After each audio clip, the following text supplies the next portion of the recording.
What's up gamers, Island Delver Gaming here, and we are back with some Wilds of Eldraine Early Access. And for today, we're gonna be featuring everybody's favorite tribe, Dimir Faeries. So Faeries received a lot of pretty cool cards in this set, so without further ado, let's see the deck. First, we are running 4 copies of Sleep-Cursed Faerie. This is a 1-drop 3/3 with flying and ward 2. However, it enters the battlefield with 3 stun counters on it. So if you would untap this, you remove a stun counter from it instead. Then it has an activated ability that you can pay 2 to try to untap this. This is very strong because blue can just drop this on turn 1 and just wait for it to lose all its counters and then start attacking with it as a 3/3 flyer. Another 1-drop fairy that I'm very excited about is an uncommon Faerie Dreamthief. It's a 1-drop 1/1 flying, so when it enters the battlefield, you surveil 1. Then you can pay 3 and exile this from your graveyard to draw a card and lose 1 life. Then for our 2-drop creatures, we are running some cards that are already existing in the current standard, so pretty cool cards here. But we're just gonna be focusing on the new cards we received from Eldraine. But I will be adding a link to the deck list below so you guys can check out what are the existing cards that I used in this deck. So I'm running 1 copy of Likeness Looter. It's a 2-drop flyer that you can loot. So you can tap this to draw a card, then discard a card. It has an activated ability that it can become a copy of target creature in your graveyard with mana value X, so you need to pay X. Except it has flying and this ability. Activate only as a sorcery. I'm staying with 1 because the 2 drops are already very tight and I'd prefer some flash creatures in the deck. Next is Obyra Dreaming Duelist. 2-drop 2/2 flash flying. Although it's a legendary, that's why we're not running a full playset of this one. We are running 3 copies of this instead. Very loving this card. It has whenever another fairy enters the battlefield under your control, each opponent loses 1 life.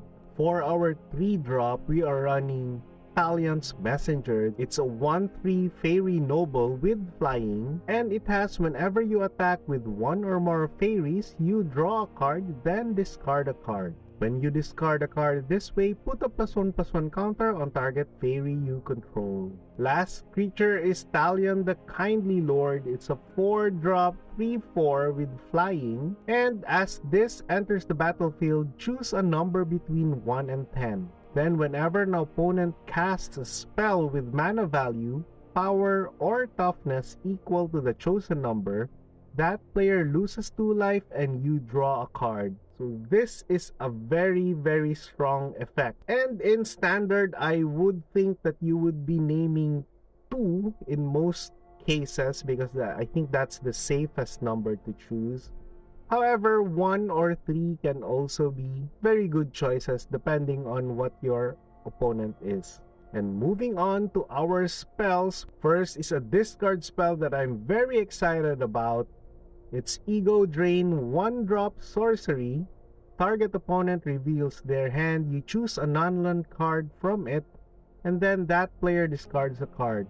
However, if you don't control a fairy, you need to exile a card from your hand. We are running only 2 copies of this because you can't first turn this one without the disadvantage. So you need to at least drop a first turn fairy and then do this on second turn onwards for this to be effective, at least in standard.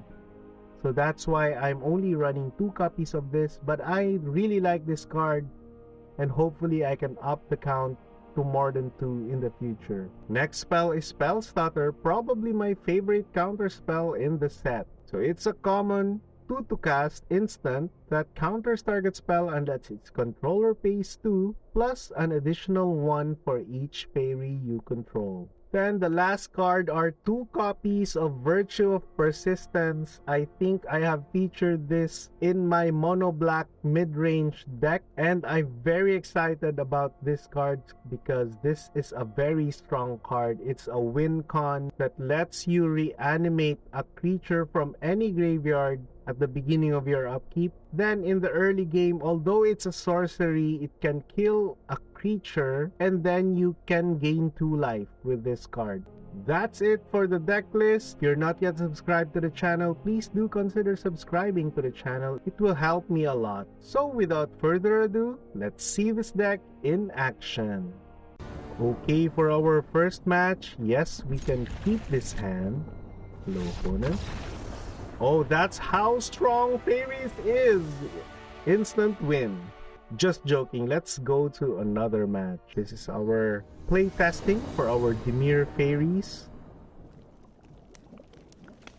Yes, we can keep this. Loving it. We have a first turn Cursed Faerie here. Sleep-Cursed Faerie.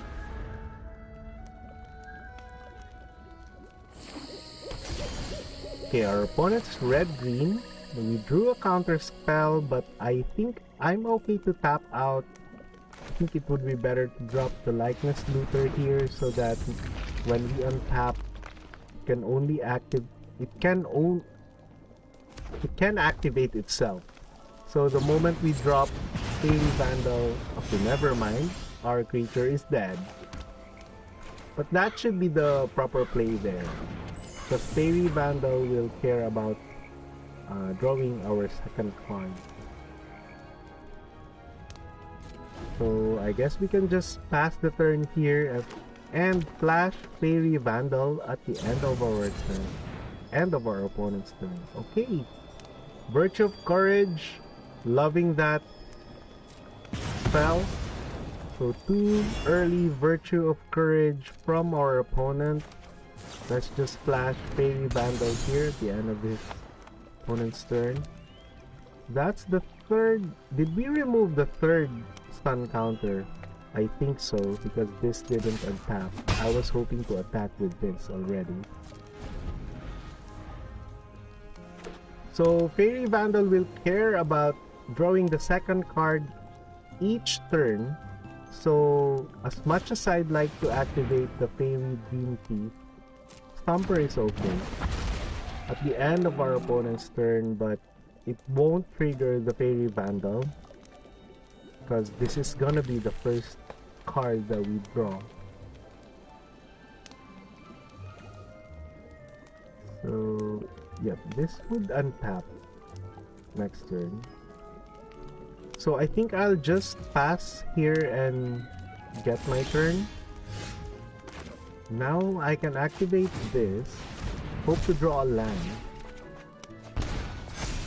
Okay, we didn't draw a land, but we have another Sleep-Cursed Faerie here. Let's just attack for 5. So far, loving this deck. Oh, Heartflame Duelist. Love that card.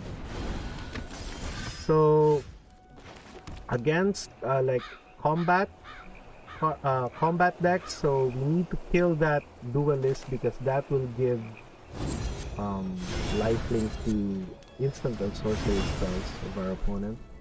So let's just get rid of that. We have Faerie Fencing as a kill spell and a counter spell in our hand, so I think we're in a pretty good situation here. So I think that is still okay. So it will get the 6th land from our opponent. And we do have 3 power on board, and possibly next turn. Okay, we drew a 3rd Sleep-Cursed Faerie. Can just attack here. Drop the 3rd Faerie.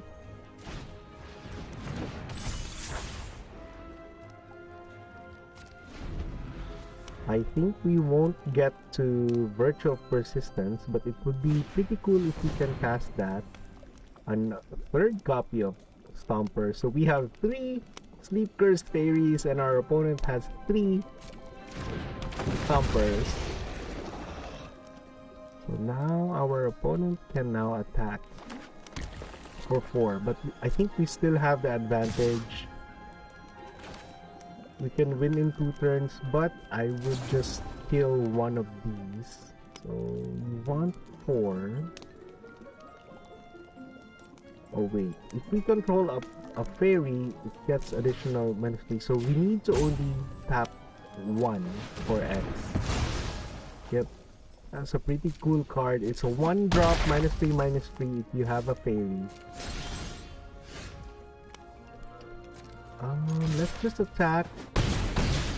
We have a counter spell in our hand. Let's just bluff here, and hopefully we can win this turn. Next turn.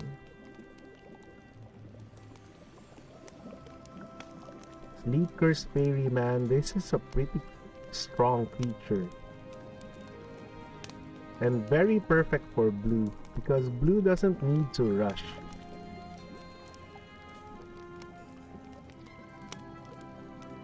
The opponent's thinking.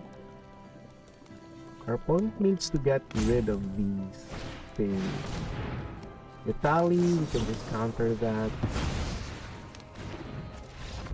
Okay, very nice win. So this is my take on Dimir Faeries with Wilds of Eldraine. Thank you for watching the video. See you in the next one.